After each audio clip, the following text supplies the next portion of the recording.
เจอจ่าว่าในหมายถึงคนเมืองเขาขากูคือค่ะห้องเจอจ่านะปวดเมืองไทยบนเอาประชาชนเนี่ยพวกประชาชนในรัษฎรในประชาชนเนี่ยมันเปลี่ยนอันเร็วก็เปลี่ยนเตรียมจากเพว่าเคลื่อนไหนเปลี่ยนเตรียมด้วยว่าจ่องมันเป็นก้นเกิดเมืองไหนจ่องมันมีไว้กึกตัวเมืองไหนพอมันมีไว้กึกเมืองไหนมีไว้เกิดเมืองไหนมันก็เป็นคนเมืองไหนแกเป็นรัษฎรของเมืองไทยแกเป็นประชาชนของคนเมืองไทยแกแล้วแจกเพว่าเมื่อเป็นมุ่งก็เป็นอีสานเมื่อเป็นอันนั้นเปลี่ยนอะไรแจกเพเพราะว่าก้นคืออะไรแจกเพว่าน่ะจึงมีน้ำใจใครแตกแยกมีน้ำใจใครผ่าออกว่าน่ะจึงก้นคือนั่นในเปิ้นเอาตกขอกไว้กำเดียวเปิดอะไรว่าเป็นไทยก็ยะนะมือกูบอกในก้นสื่อเลียงเขาในเขายากข้อกล่าวหาในค่ะเหมือนเจ้าหนังจอมพ่อหลวงทักษิณในมันข่าวเมืองเกียงใหม่ดังเมืองภาคเหนือดังเสียงในผ่าออกผายดังไตก็ให้ประชาธิปัตย์เขาเอาผายดังเหนือก็ให้เพื่อไทยเอานะเขามีแนวตั้งไปว่านั่นไงก้อยก็ว่าถามว่าเขาเฮ็ดไรเฮ็ดไรนะเขาญาตกขอกหมดค่ะก้นหลวงเขานะก้นอันใหญ่เต้งๆก็ป้ายก็อยู่นอกเมืองไงนะก้นเมืองหูอีหน่อยอีไหนเขาปันแห้งในก็ตกขอกกับตั้งน้ำตั้งลายครับอันนั้นยุ่งนี่เตียงมันก็เมืองเขาขาในก็เหมือนนั้นครับนะเพราะเขาการที่ว่าเขาแจกแยกกันเขาแจกพีคือกันเขาแจกพีเมืองกับเมืองไม่ได้อันในมันเปลี่ยนพ่อนรีดอนดับผู้เขียนเขาอะ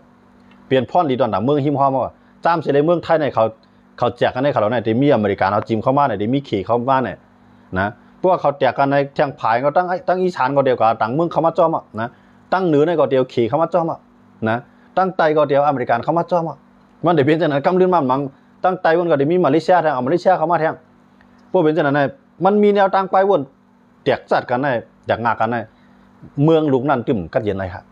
นะจองไรว่าเมืองไทยในเปิ้นตึมปันให้มันแจกงากันแล้วล่ะปกติแจกงากันว่าหมดเลยบนเพียวเวทก้นใหญ่กำเดียวนะเมืองเขาเนี่ยใจจังนั้นพื้นเรือเขาซ้ำไปกับปันแห้งทางไงนะจุ่มในเคลื่อนนั่นตีใครใจเมืองเขาทำชันคัดทำบางปล่อยเขาเยอะกว่าละกำลืนมาเขาก็ยากกินเขาก็ยากกินนะยันว่าในวงกลางเขาเมียนกันนะเปิ้นเฉียบกลางเขามากำเดียวนะ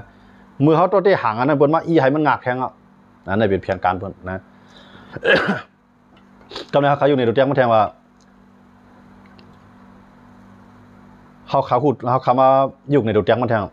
อังกฤษในมาอุปเปิงเมืองอินเดียในมายึดจ่อเข้าเมืองอินเดียใน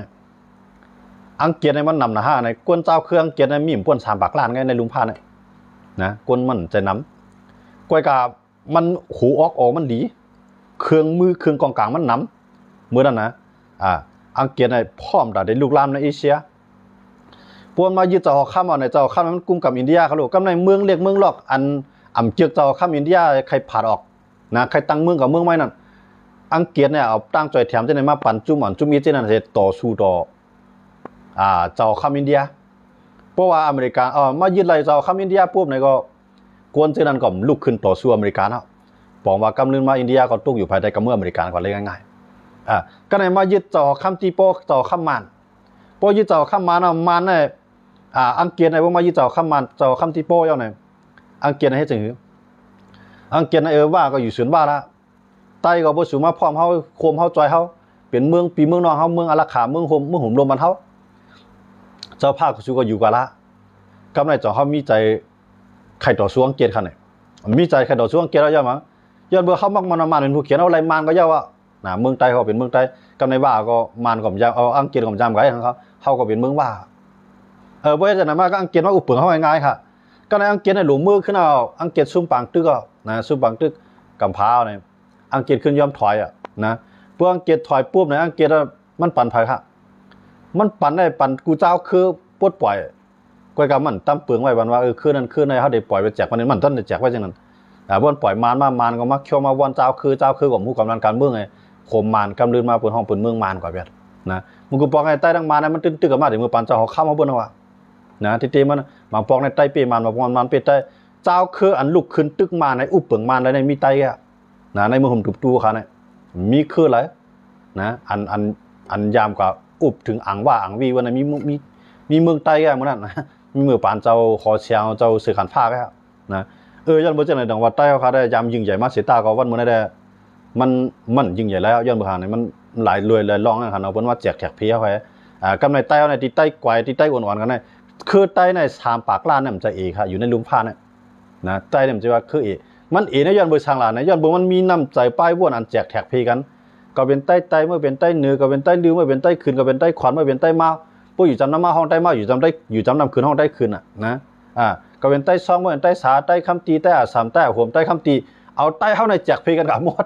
ดีคือมีเฮียงหรอกำนันนะกำในใต้หลวงเขาในก็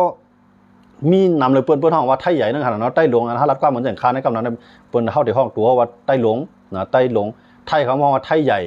นะไทยใหญ่ในกว้างหมายของไทยเขานั้นเขาหมายถึงใต้หลวงเขาเนี่ยกำในว่าอย่างใต้ลือใต้เขื่อนเขาว่าไทยลือไทยเขื่อนไทยดำเนี่ยเขาเป็นไทยของพวกเรากำในนะฮะ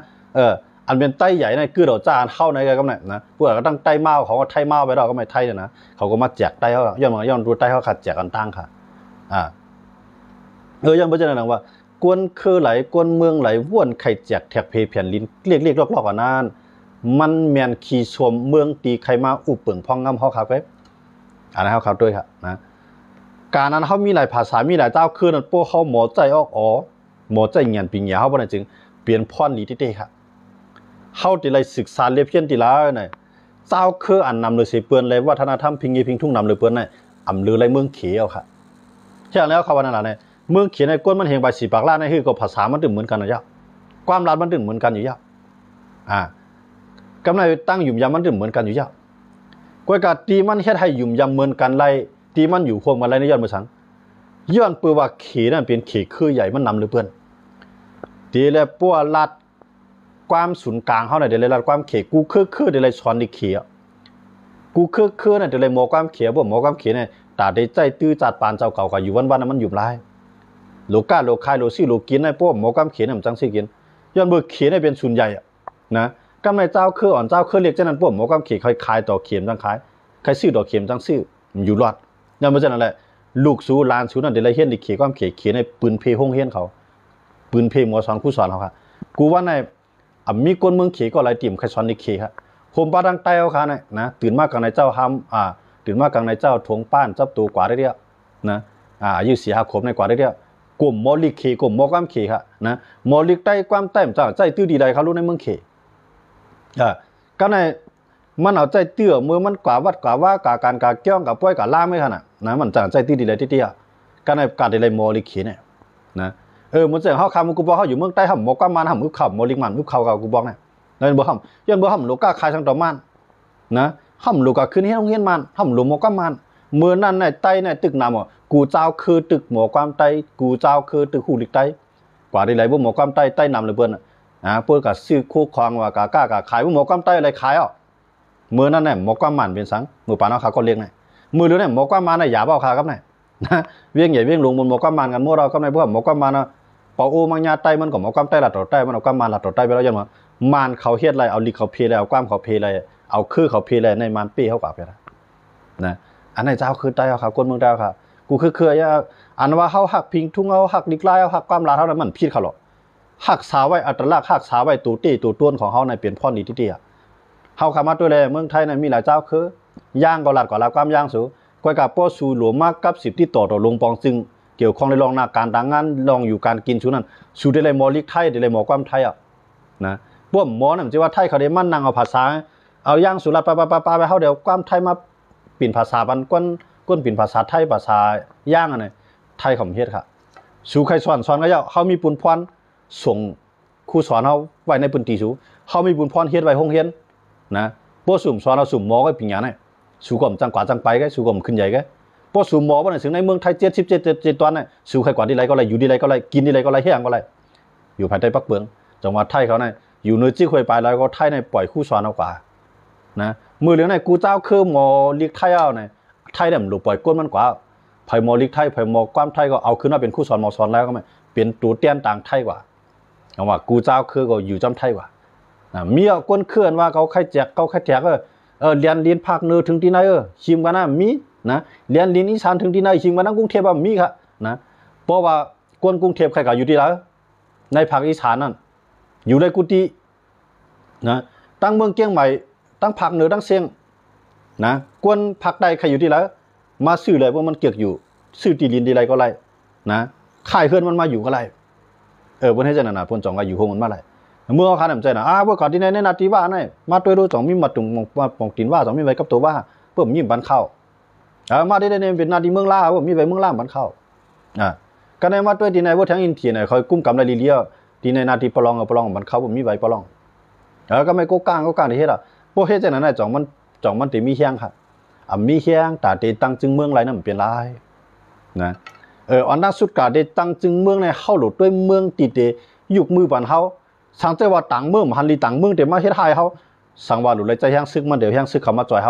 าหลุดเลยด้วยว่าจ่อเฮามีในเมืองตาเตเฮ็ดจังนั้นปันเฮาไรมีเสียงเมืองค่ะมื่นหูมื่นตาดีๆนะเหมือนเสียงอยากขายในหลายๆเมืองหันว่าอยากขายในแบบเปรี้ยอะไรเมืองก้อนขอเตมีคันไหนกล้ายกมือวันอยากขายนะบังกลาเทศยกมืออยากขายได้เปลี่ยนไรคันไหนเปลี่ยนไรเตมักมันเอาห้างกล้วยเนี่ยกำไหนปัวเฮามักมันห้างกล้วยเนี่ยเฮาตื่นเตไรกับ10นอกเมืองไรนอกเมืองเตไรห้องห้าเฮาแทงก่อนเตตั้งเมืองห้างขอไรเมืองนอกเมืองห้องห้าไรเฮาคือก็ศูนย์ตื่นเป็นเมืองมาเนี่ยเป็นศูนย์หนึ่งของเมืองมาในเบื้องวันนี้ไผขึ้นว่าเป็นหลวงบองจึงมันถือว่าเป็นเมืองมันนี่เดียวมันจะวันไหนขึ้นดีมีอยู่แล้วมันก็อยู่กึกภาคกึกแผ่นดินกว่าไรหมดก็ต่อโจชุปานเขาแหละมันก็ได้รู้ได้กวายสังก้อนนึงขึ้นมาเนี่ยเฮานำจากพระเจ้าคือแผ่นดินชูถึงดีไรก็แผ่นดินเฮาถึงดีนั้นเนี่ยเฮาอยู่โฮมมันเนี่ยเพื่อว่าไหนมาคนเมืองก็ตีไรกัดเย็นตีไรก็มันใครอยู่ดีนั้นได้คั่นเนี่ยย้อนมาจากนั้นได้ข่าวใครผากปันคนเมืองแต่ว่าอันว่าอันนั้นคาราได้ลองวิ่งลงลาเซียวคั่นเนาะตีว่าเฮาตีไรซุ่มวิ่งลงลาเซียวกับปันม่านขึ้นในย้อนเบอร์สังลาเนี่ยย้อนเบอร์ปลองก็ใครเอาเป็นเมืองปลองว่าก็ใครเอาเป็นเมืองว่าค้างเอาใครเป็นเมืองค้างนะก็ในผีเรียกก็ใครเอาเป็นปืนตีตรงหนึ่งของเจ้าคือมันที่หนึ่งพวกเป็นจังไหนใต้เนาะจื้อมันได้ออกว่าเป็นเมืองใต้ใต้เชียงไรใต้สมดุขึ้นตึกอ่ะมันพอเฮากัดตึกจ่องสุซ้ำพร้อมจอยเฮาเนี่ยเฮาโฮมกันกูเจ้าเคยปากเป็นมันเนี่ยเฮาโฮมมันอยู่เมืองใต้ในจ่องสุพร้อมเนี่ยพวกสุ่มพร้อมเฮาก็จ่างจอยสูพวกมันลือแปดสูเฮาก็ต้วยเฮ็ดนั่นแกวันหนึ่งพวกมันมาลือเฮาก็สู่ก็ได้ต้วยเฮ็ดนั่นแกปากันทุกขาทั้งเมืองยาวปากันทุกขาทั้งเมืองค่ะจังว่าคามาต้วยในออกผู้นำเจ้าคือกูคือเนี่ยมันป่วนไรปารีเมืองเขยเมืองมานโฮมกันนะค่ำไรต้วยที่ไหนพวกเฮาต้วยว่าคือก็ยาวเขียนมันตื่นเต็มจุกอยู่ภายเฮาแฮตาเฮาเตกนปังไรซึกมันเสเมืองลูกไหนเปลี่ยนของเฮาไหนให้กูเจ้าคือแนวออกเฮามาควันกันที่ไหนพวกเป็นจังนั้นได้ใต้เขาบางตึกในใต้พิษนะเพราะว่าเฮาซุ่มกว่าที่นั่นที่ไหนในซึกใต้เฮามีไว้ใต้เฮาก็จอยสังเปิ้นในบนตึกเปิ้นซิมกว่าที่ใต้มันก็จอยสังเจว่าเขาว่าเขาปืนเผาว่าห้ำเอาเมืองปลองก็ห้ำเอาเมืองปะโอก็นะเฮาได้อยู่เป็นเมืองพร้อมโฮมเมืองใต้นะครับย่อก็เป็นเมืองพร้อมโฮมตั้งเมืองโฮมตุ่มตู่นะครับ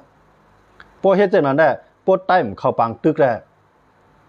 กวนคือใต้ต่างหลายจังได๋ก็ลูกับโฮมเก้าก้างเอาถูกดีโฮมลูโฮมปลองก็ถูกดีโฮมนะสังว่าเขาปันคอมันแก่นแล้วจังนั้นวันมื้อนั้นได้ของเอาเครื่องมาน่ะใต้ก็ที่ก็จอยคั่นล่ะนะเขาหูว่าพวกเขาเปลี่ยนมากพวกเขาตายพวกเขาดูเขาไกวเขาก็จมซ้ำเพราะเมื่อเขาไกวเขาจมซ้ำเขาอันไหนมันเป็นลอกลายเขาซุ่มมาอยู่ยาวนะเขาซุ่มการเมืองวันนี้ยาวนะว่าพวกเฮ็ดจังได๋แห้งเลยต่อซุ่มห่มตุ้มตู้ในตั้งเด็ปังตึกลงลุงภาพปอกกำ2มาในต่อถึงวันมื้อในปังตึกลุงภาพปอกกำ3บ่ได้เกิดขึ้นเที่ยงเที่ยงเลยเฮาย่ำไปไล่กัดเย็นอันว่านั้นย้อนเพราะว่าเฮามีออกแจกแท็กเพกันคือเอาเครื่องมานะถามว่าเมืองไทยในเขามี5ป้ายวนจังได๋เนี่ยเมืองไทยในเขามีก็เขาฮัดลัดออกเหมือนเจ๋งว่าก้นต่างคือรัดความไทยปีในเขาใครนี่ว่าเป็นก้นต่างดาวว่าก้นนั้นน่ะเขาใครมีของเมืองไทยนี่ก็ก้นหวังมังศูนย์นี่ก็มันเป็นศูนย์น้อยก็เมืองไทยในมีจังนั้นก้อยกับเพราะว่าเขาลัดออกชอบเขามาในเพราะว่าเปิ้นนำยิบไว้กึกเมืองไหนนะไว้กึกเมืองไทยอยู่เหมือนเจ๋งก้นไทยมันรัดความไทยปีเพี้ยนๆในกว่าว่าดังเขาเหมือนดังว่าก้นก่อนในเหยียดเจ้าคือนั่นน่ะเฮาว่าเหยียบเจ้าคือนะถางเรียกเจ้าคือเนี่ยกวนก้อนนั้นเป็นกวนไทยก็ย่าปัวเจ้าคือก้อนนั้นพอใจกวนเจ้าคือก้อนนั้นกับต่างราตรีลุ่มปลิกนั่นตีแล้วตั้งพิษมันปัวมันยอมน้อมถูกกันทั้งสองฝ่ายปัวมันน้อมยอมไหลยอมน้อมไหลยอมต้องป่านปันไหลปัวปันขว้างมันก็ต่างพวกอย่าเวทแทงปื้อแทงตกคอกย้อนบ่จังไหนเปิ้นเอาปักเบอร์ในมาเขียนกลางมันแบบหนังหือมันเตรียมจังกันขึ้นนึงเมืองเฮาคานะครับมีค่ะเผยใครลาเผยว่านะเผยใครเหยียบซื่อคือเผยก็เหยียบย้อนเบอร์ปักเบืองในก็มีจังว่าตาเฮาได้เฮ็ดปักเบืองไรเนี่ยเอาตั้งสุดในเฮาได้กลปังซึกมันไรมาตั้งสภาเฮาตั้งก่อนพอเฮารวมเลยซึกมันมาตั้งสภาในสภานั้นเขียนแต้มปักเบืองลักมือออกมาตาได้กาเขียนแต้มปักเบืองลักมือเดียวพาเอาใต้ก็ห้ามไรค่ะนะทีแล้วกูเจ้าคือที่มีส่วนเกี่ยวข้องในเขามาโหมันเขียนปักเบืองลักมือเฮาค่ะก็ในบ่เขียนแต้มปักเบืองลักมือมาข้อกล้าข้องาข้อฆ่าผิดข้อแล้วเนี่ย เอาตั้งพิษกันไรมือนั่นเขาได้อยู่พร้อมกันไรอยู่พวกมันไรครับยังไม่เจอในวันวันนี้เขาอันเขาหลุดปากแป๊ดในกูคือเลยหลุดปากแป๊ดในหลุดปากแป๊ดซึกมันลงไฮไลท์ก่อนนะพวกปากแป๊ดซึกมันลงไรในกูเจ้าคือเดี๋ยวอยู่ก็ดีเนาะผมจะว่าใต้เขามีเมืองเขาก็หลุดมีเมืองใต้เขามีจุ่มนั้นคือในมีเมืองเขาก็หลุดมีเมืองเนี่ยมือเหลียวในเขามาควายกันจือเมืองก็กะเขาไล่อยู่ไล่กินเขาสู้ไหมจังว่าเขาขามาตัวเลยพี่น้องตาอ้างเขากั้นต่อสู้มาขุมเขาบ่เลี้ยงไล่หมดเขาเฮ็ดไว้ถามว่าเขาได้ไรสั่งหลักกำลื่นมาคำไรช้างกำลื่นมาขึ้นเหมือนใต้ในขึ้นแกนะขึ้นเหมือนใต้ขึ้นแกบางเผายังตีหนาหรือใต้กันนะจังว่าที่นั่นได้ใครมันจังมาจอยกันนั่นไงออกกวนเขากูคือเนี่ยนะกวนกันกับสอนลิกสอนไล่ใช่ไหมเขาหลุดด้วยเอาเมืองขี่นะที่เขาอยู่กันมาอะไรเมืองไทยอยู่กันมาอะไรเมืองหิมฮอมาอยู่จันมาอะไรนี่ยันมือสังเนี่ยกวนมีปีญาเขาจะเนี่ยหลุดกับด้วยดีนะกวนการเมืองเขาจะเนี่ยหลุดกับด้วยเรียบเพี้ยนดีนะมาตาได้ขึ้นเอากวนในเมืองเขาขึ้นพ่อมันกูคือนะมันใจว่าในปาร์ตี้ใต้ในปาร์ตี้ปลองในปาร์ตี้เนี่ยเข้ามาว่าใต้ขี้ขิงกันเนี่ยข้าเป็นใต้ข้ามันกับปันแห้งปลองนะข้าเป็นปลองข้ากับปันแห้งใต้โปเฮ็ดเจ้าหน้าในสองเขาได้ปีผู้เขียนทำปีค่ะนะมาเนี่ยมันกินจี้เขาว่าเขาได้ชิมกันเขียงตากันในเมืองใต้แกมาในมันหิมันในเมืองมันแถมก็มาหิมันเมืองกูเจ้าคือเมืองเจนเมืองเขาค่ะนะล่าอะไรก็มันปีเขาอะนะพอเฮ็ดจังนั้นเตะมาในกวนเมืองเขาในเขาหลวงหักษานำใจไว้จริงหล่ะเนี่ยอยู่ในปืนตีในเปลี่ยนเจ้าคือปลองก็กะว่าปลองก้อนในมันมีนำกระตั้งแขนมีเงียนปิญญา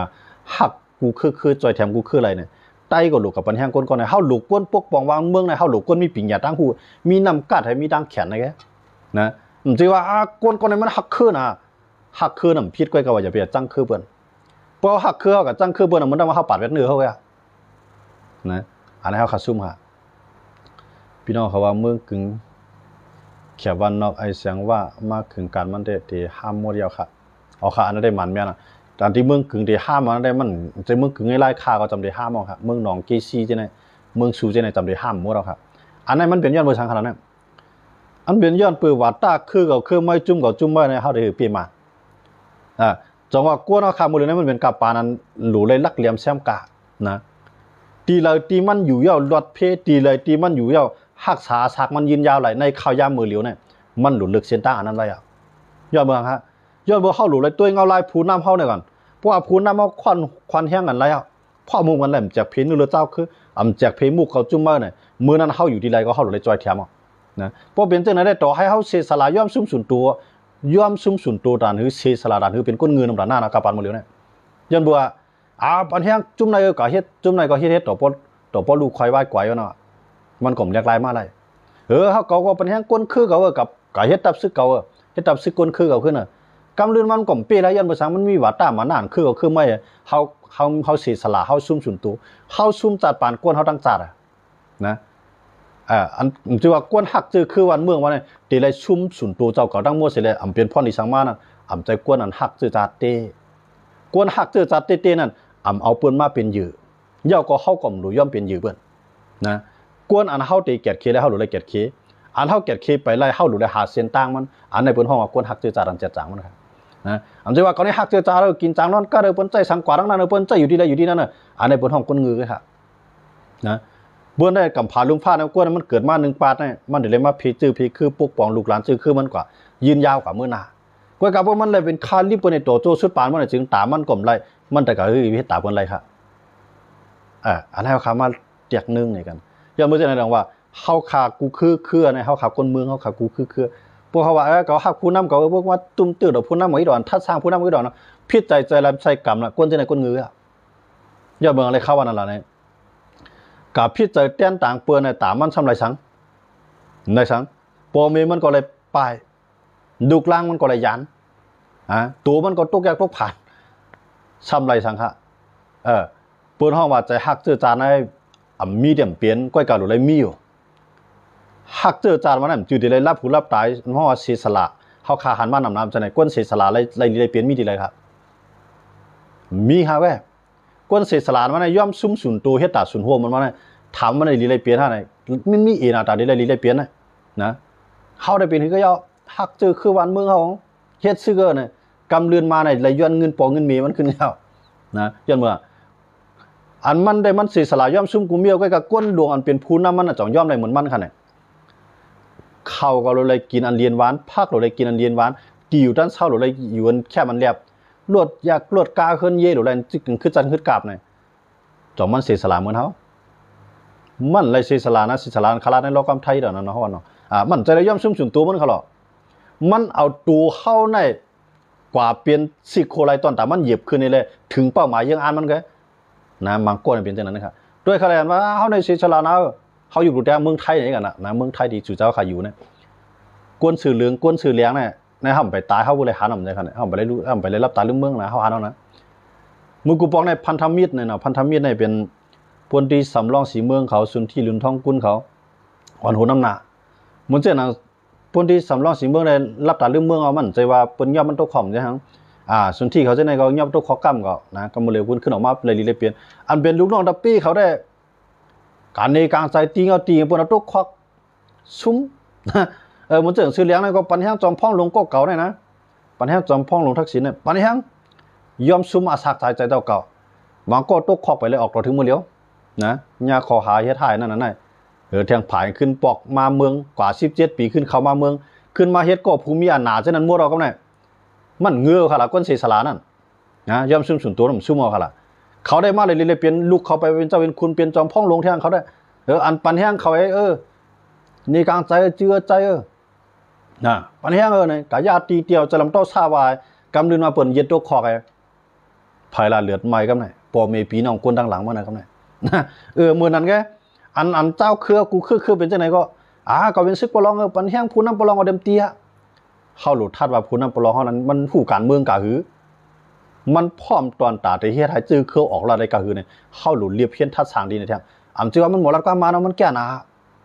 เชื่อมันหมดรัดก็มันเกแล้วมันแก่หนาใช่เข้าหลุดเลยด้วยว่าออกการเมืองมันนั่นจ่อมันแจกเพคือเลยคือนึงเพราะว่าก้นก้อนนั่นแจกเพคือเลยคือนึงในพ่อเม็ดปันดาก้นกูคือนั่นแหละเข้าหลุดปันแห้งเป็นก้นคืออะไรก็ยาวย้อนบ่มันเนี่ยมันยังอันเดี๋ยวเป็นผู้นำตีลีเด้เฮ็ดให้ก้นกูคือในปืนตีที่มันกุ้มกำอะไรอยู่ลีกันเย็นเข้าหลุดปันแห้งก้นก้อนนั้นนะเพราะว่ามันก้นเกินนั่นมันจะเห็นว่าเท่ามันใต้ปันแห้งผู้นำใต้มันหาแจกเพคือนั่นคือไหนเพื่อหาตึกเป็ดยี่เป็ดคือนั่นคือไหนเขาตึกกลุ่มโหรับตาปันแห้งมันก็กำลืนมาชุ่มเป็นไผค่ะเป็นเฮาแก่มันได้มันได้รีเลมเหมือนเก่าย้อนมั้งมันได้ก่อตึกไหนมันได้มันเอามือถือโทรลาเท่ากันโลนั่นก็ลากจะลากให้ปล่อยกับจ้ากันโลเขาได้มังตีนั่นนะมังที่ไหนตันปี้ก็ถอยถอยขึ้นเข้าอันกว่าตั้งนานในกว่าควายได้เดียวนะกับควายก็มันได้มีบุญพ่อเนี่ยถังมาแทงเก็บแทงซึ่งเลยใต้ก็เราตาปันแห้งมันดิ๊กกำเลือนมาในจ่องจิกควายเนี่ยเขาใต้เขาก็ควายค่ะจังไรว่าจีว่าใต้จะเลยเป็นผู้นำบนเมืองจ้านะเข้าหลุดได้ด้วยว่ากวนก็อะไรเข้าคำมาด้วยเลยในเมืองใต้ในกูเจ้าคือในเมืองใต้อันเรียบเป็นผู้นำไรเสียเลยจากเพนือหรือเจ้าคือเสียเลยอ่านเอาเมืองใต้ปวดปล่อยกูเจ้าคืออะไรอยู่ลีกัดเย็นเปลี่ยนกวนคืออะไรก็ยาวเข้าหลุดปันแห้งมันนะว่ามันเกิดขึ้นมาว่ามันมีมาวันเมื่อในเมืองไทยเขาขับไปมีเสโก้กวนจากนั้นนะเจ้าคือใต้ก็ตึกกันเป็นผู้นำใต้ก็ตึกวัวหนอตาจุ่มก็จุ่มไม่ตึกวัวหนอตาผู้นำก็ผู้นำไม่ตึกวัวหนอตาคือก็คือไม่อันในใต้ก็ตึมอ่องนะตื่นใต้ก็ตึมอ่องยันบ่จังได๋เข้าถึงอันว่าอันเทียนเอาเขาตึกซิมหวานเมืองมาไหลหมอกกันได้นายเพราะว่าเขามีน้ำใจอันกว้างขวางในเฮาเป็นใต้ก้อนนึงก็หรือยอมเขาก้อยกับเพราะว่าเพราะเป็นใต้ไฮไลท์นะเพราะเป็นใต้เอาไกวเพราะเป็นปลองเอายุคขึ้นเพราะเป็นจังนั้นเป็นผู้นำดีๆค่ะเฮาเป็นสังว่าผู้นำใต้เฮาก็เฮ็ดจังนั้นเฮายอมรับไรคั่นเนี่ยยอมรับไรพี่น้องตาเขาก็ถูกดียอมรับผู้นำจังได๋นะเฮาหลู่ว่วนด้วยว่าเมืองนึงลูกน้อยเอาก้นคือเหลียวอุเปิ่มหลายแต่ละจักพี่กันเอานะเฮาสอนลิกในเฮาสอนตัวเมลิกในมี19ตัวในเฮาสอนเอาก้าข้างงาก็บ่ห่ำสอนต่อถึงจังเฮาได้หมอค่ะมันก็โตหนังนั้นการเมืองเฮาอันเฮ็ดการเมืองยังอันเอาแต่คือเฮารอดมากันน่ะเที่ยงคืนเอามันก็ใจจุ่มไม้จุ่มตอกเขารู้มันก็หาตั้งเลือกหาตั้งออกมันปีเลยปอกในมันสิก็หาตั้งจุ่มมาจ่อยเพิ่มผู้เขียนเฮาแท้นะอันนี้เขาใครฝากวันก้นเมืองค่ะจังว่าเฮาขาดสิหลายเวียงลาเซียวในโปเตถอยถอนบันในตับซึกมันมาอยู่ขึ้นเนี่ยเหมือนเสื้อหนังซึกตาอ้าวเขาก็กัดตายน้ำหนายาวกำไรก้นเมืองค่ะก็เลยปลายเลยชุ่มเลยจุ่นกว่าน้ำหนายาว มือเลยในเขาปีมาบอกกันนะสังว่าเข้ามาข่มหูกันในข่มออกกันในข่มเหยียนตั้งหูกันในลุกขึ้นลืบล้ำแบบมีหนองแหลมจังเหยียบไรแผ่นลิ้นเมืองใต้เนี่ยกูเจ้าคืออะไรกัดเย็นเลยเข้าจากเพนาลินเกานาลินบ้างปีน้องตาอ้างหันว่าเมืองใต้เอาคา50 จีเวียงตีไรเข้มตีไรน้ำดินหินผามันเข้มตีไรเรียบตั้งเฮือนอยู่ไรไหนกว่าซื้ออยู่ละนะใต้เขาก็ตีในพี่น้องตาอ้างเขาอยู่ตีในมันดีมือดีเกี่ยวในก็ใต้เขาขาซื้ออยู่ละที่นั่นรวยห่ำจากเพกันนะพอเฮ็ดจังนั้นในสุดท้ายเขาแหละเมืองเปิ้นขึ้นใหญ่ได้ย้อนเบอร์เปิ้นป่องใส่เลยลองการอยู่พร้อมกันอันนั้นก็เขาใครผักปันคนเมืองค่ะอันคาราได้คาราเลยลองคาราเลยลองเวียงหลงลาเซียวซึกเกากลางเดถอยถอนออกตับซึกมือเหลือในซึกคางเขาตั้งทีน่ะอีกเขาในเขาอุบกันไว้ลับๆว่าพวกเกากลางถอยออกกว่าอย่างนั้นเขาหลุดขึ้นซีมืออันนั้นเขาอุบกันไว้จังไหนย้อนไปจังอะไรอันนั้นเขาใครฝากปันกวนในเมืองใต้ครับเวียงหลงลาเซียว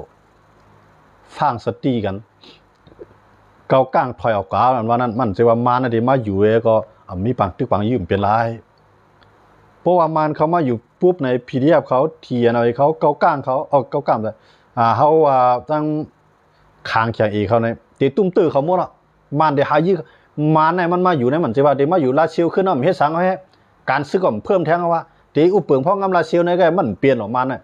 มันในไรหนึ่งคือมันเข่า1 ศอกไร1 ศอกมันเข่า1 ว่าให้ในทีเดียวถามว่ามันเอาอะไรนำว่ามันว่าปกป้องห้ามใจมันเอามานำนั่นตอนตากเก็บกินเตี้ยเตียงดูหลายก้นเมืองได้มันนะด้วยอะไรมันไรในแผ่นลิ้นในกว้างใหญ่หนารุ่นในพวกมันหมอเฮ็ดนะเมืองใต้ก็ว่าจื้อไงเมืองใต้เนี่ยมันไรกว่าอานากุ้มกำไรเป็นมันอ่ะมึงเลยนะมันกุ้มกำไรก็วันนอกหน้าป่างในเวียงกุ้มกำไรกูจีเวียงจ่องมันเฮ็ดไรเวียงไรขึ้นใหญ่ขนาดในเมืองไทยเอาค่ะมันเฮ็ดนะมันใครนำไงมันใครนำมันตอนน่ะสังเก็บขอนมาไรน้ำใจก้นเมืองเฮ็ดปันการมันในน้ำคุดคู่ของเนลินตาลินในน้ำเอาถึงเครื่องเป่าไม้คายเลยน้ำเอาคู่ของเข้าเหมือนเจ้าหน่ะอันกล้าขายจอมเรียนลิ้นเมืองเขียจะมาเขาเมืองมันน้ำอันไหนก็มาเอาใครไรเขาใครเพียนลิ้นกว้างว่าน้ำจีว่าเขาใครปกป้องเขาใครดัดจุกของให้เขาย้อนเปอร์เซ็นต์อะไรเมืองเขาขาเขาเหมือนนั้นแค่นะพอเขากลปั้งไรซึกมาในเขาใครอยู่ที่ไรเมืองใต้เนี่ย50 จีเวียงในเขาเลือกใครอยู่ละรวยเข้าหนังกันคาเผาพันกันตั้งกันนะอยู่ภายใต้ปักเบืองลักเมืองอันเดียวกันเพราะไหนจื้อสู่ใครรัดความสังกราเท่าใครนุ่งคู่สังกนุ่งกว่าดังไหนเขามีลองกระเดียนด้วยใครมูกูบอกใต้เฮ็ดป้อยแบบพี่น้องตางมาดังน้ำพี่น้องตางเฮ็ดป้อยแบบใต้กว่าดังน้ำจ่อเขาพิษกันครับกูบอกไปเพียดเมื่อมันไปมาแจกเขาเพื่อมันมาแจกว่าที่ในเวลาที่อุปเปิงจุ่มในที่นั้นอุปเปิงเคลื่อนในอะไรใต้ทำจื้อว่าเมืองใต้เพื่อมาแจกกับบันดังคือใต้ก่อมพอใจใต้ก่อมพิษใต้ก่อมพิษใจวาดังกันเสี่กันชิมกันฆ่ากันแฮมกันกำลืนมาไผก็ไรค่ะมันหน้ากำลำซาก็ไรเต็มอันนี้ก็10 กว่าตั้งนานนี่ก็ใต้ก็ว่าเฮ็ดซึกไอ้ไปเอาเมืองใต้ใต้ก็ตื่มไรค่ะนะวันลื่นมือนามาในลูกเจ้าบางผ้าลูกเจ้าซึกผมหมกว่ามันในหยาบมันเขานะเช่นจริงเลยว่านั่นล่ะในเขาเฮ็ดซึกมันในคือนั้นน่ะมาในลิกมันในผิวก็ว่าคือมันในน้ำมาก็ว่าน่ะนะจังไรพ่อใครว่ากูคือในมือกูปอกได้ห่ำมอลิกมันกว้ามมันห่ำอึบเขาก้อยกับ10 กว่าตั้งนานในเพราะมันได้อยู่กับแทงไอ้มันขึ้นปีแทงกำเจ้าคือไปพร้อมกันบ่ได้จึงอย่าไปเฮ็ดเอาซึกนะเฮ็ดก็มันไรกินอ่อนกันเฮ็ดก้นเมืองไว้ได้เสียงไงทีไรกัดเย็นก็อยู่ที่นั่นแหละมันหนูเฮ็ดนั่นไงเอาบ่มันเมื่อนามากว่าปันแห้งปีดุจีเลยอยู่จอมปีดุจีน้อยปียาวเข้าถึงกังจองมันเขามากะหุงของพักมันเขาการเมืองคืบหน้ามาทีไรครับมันก็ยังอยู่เหมือนเก่าพวกรัฐได้วันลุกขึ้นมาเขียงตามมันได้ขนาดมือเหลียวในกูเจ้าคือลุกขึ้นมาเขียงตามมันใต้ผมจังจอยยันภาษา1ใต้ผมพร้อมกัน2หลายๆเจ้าคือใครแจกคลิปแผ่นดินเนี่ยปัญหามันมีอยู่2 อันนะครับนะเพราะว่าใต้พร้อมกันเนี่ยเจ้าคือของใครแจกคลิปแผ่นดินเนี่ยยังอ่านเอาเมืองคมตุ่มเอาขาออกรถปวดปล่อยไตกำมือซึกมาเนี่ยอันนั้นได้เฮาเปกูคือเอานะอันนั้นก็ย้อนฝากวันผู้นำเจ้าคือเขาอันคาเซลาที่สุดได้ปกขึ้นซุ่มเวียงลาเซียวขึ้นปันขึ้นซึกมาได้เหมือนดังว่าอันตึกกันป่วนมานั่นก็ซุ่มหลายๆก็อันใต้ห่างแฮนตับซึกมาไปตึกกันมันก็วันเมื่อนาพวกเถียนอะไรเขาก้างเขาหลายๆจุ่มขึ้นถอยขึ้นก็ใต้ก่อมหลุดตึกเอาตึกก่อมเป้นะย้อนบ่เสียงอะไรต่างว่าอันนั้นได้ใครให้ป่องใส่กันกูก็แท้หาลอกไล่กูป้ายกูอัน เรียบเพี้ยนด้วยการเมืองที่เปิ้นเรียนกันที่เปิ้นโฮมกันที่เปิ้นเฮ็ดกันมาอันขึ้นเลยขึ้นนึงทหารถึงเหมือนกันนะมันใจลองหลากหลายกูเมืองก็เปลี่ยนเนาะก้อยกาเปิ้นเอาเสียงส่วนใหญ่ว่าเซติฮืออยู่โฮมมันไล่เนี่ยเปิ้นเอาก้นหลงมันมาพร้อมโฮมมันในก้นเมืองนำพร้อมมันจังคือครับถึงก็เลยพร้อมมันก้อยยันบ่จังนั่นแหละคำขึ้นอะไรก็เอาลองตั้งอันไหนเสเลยมาโตไต่ใครในกันใครฝากมันโปมีพี่น้องก้นเมืองเต้าค่ะเวียงหลงลาเซียวอย่าไปทางว่าซึกมันที่ไรขึ้นยาวเกาก้างเดถอยออกเสียเตรียมเปลี่ยนปังตึกอันว่านั้นเปลี่ยนลายซึกเกาก้างซึกเขียงเอTNLA PDF 3จุ่มในป้อขำขึ้นโฮมกันที่เขายึดกุ้มกำไรมาเช่นนั้นก็ตื่นเตตุกอยู่ภายใต้กำมือซึกมันขึ้นก้อยย้อนบ่จังอะไรเขาได้เลือกเส้นทางดีๆสู้มันซึกมันเนี่ยอันนั้นก็เขาได้โฮมมันสิเลยขึ้นลุกขึ้นซิหมอเวียงลาเซียวขึ้นเนี่ยว่านั้นแหละเขาได้ไปด้วยกว่าแตงทั้งน้าก้อยการสิ่งมาก็ให้คนเมืองค่ะอ่อนกันฟังอยู่ฟังกินกันเสกำไม่สูงกันกูก็กูเจ้าที่เขามาปันแห้งกันในคำขึ้นไหนค่ะเนาะเนี่ยเราค่ะแห้งอยู่เขาอยู่เนาะเขาด้วยมือเรือในค่ะนะการลีกุนเฮียงตึกเยียนค่า5 ปีเนี่ยค่ะเนาะเอาค่ะการลีกุนเฮียงได้ก็มันก็ไปมีลองตึกกันเก่าค่ะเนาะซึกสองภายก็มากราบกันไว้ขนาดนะโคเขียวโคลายในขนาดต้องกุนเฮียงในค่ะเนาะตั้งการลีก็เป็นปีรุจิตอย่างนั้นเนาะเอาค่ะมองใส่ซ้อมต้าในครับพี่น้องเขาว่าเนาะเอาค่ะยินจอมกันนะใต้มีเงินเฮ็ดถือพร้อมกันไล่ในเขาอันนั้นก็ส่วนนึงค่ะนะก้อยกาพวกคนหลงมันพร้อมมันในเงินมันจะเงินมันอยู่ในลิ้นเหมือนไว้ไม่ไว้ตอกเกี่ยวบ่ดีไรก็ไรบ่ได้พร้อมกันนะเนี่ยว่าบ่ซึกได้พร้อมมันสิจะวนด้วยครับคนเมืองใต้ห่ำไรปลายคนเมืองใต้สร้างขวัญคนเมืองใต้หาเงินมาไหลคนเมืองใต้ก็สร้างขวัญกำไรคู่ของเฮาใครตัดป่าไม้ก็ตัดกว่าละเปิ้นนาทีใต้เฮากุมกำไรใครขุดฐานหินเอาขุดข้ามขุดกว่าละห่ำขุดก็มันขึ้นมาขุดอยู่ดีวันมื้อน่ะจังนั้นก้อยกามื้อเดียวได้ห่ำพร้อมกันได้ก้อนนึงขุดก็ก้อนนึงยาวนะมันจังมีเฮียงยันบ่จังได๋ปดพี่น้องเขาว่าบ่ได้พร้อมกันมันพวกมีเงินจังพร้อมมันใจเขาหรอกพวกพร้อมมันตาในเงินได้เอาทีไรก็ไรนะแต่มันหลุดพร้อมในผมรวมเมืองเฮากันนั่นน่ะยันบ่จังได๋ในคำขึ้นได้ก็ยินชมขอบใจนำพี่น้องเขากูก็คันเนาะอันเตรียมต่างเข้ามาปันตาหันถึงเช่นก็ยินชมขอบใจนำพี่น้องเขากูก็กูเจ้าว่าอันตอนมาของฝากมาเข้าใจเช่นก็ยินชมขอบใจพี่น้องเขากูก็คันเนาะคำขึ้นอะไรก็ย้อนอะไรตรงตักหมายสูงกันการน่าเสียหมายสูงกูก็กูเจ้าค่ะหมายสูงค่ะ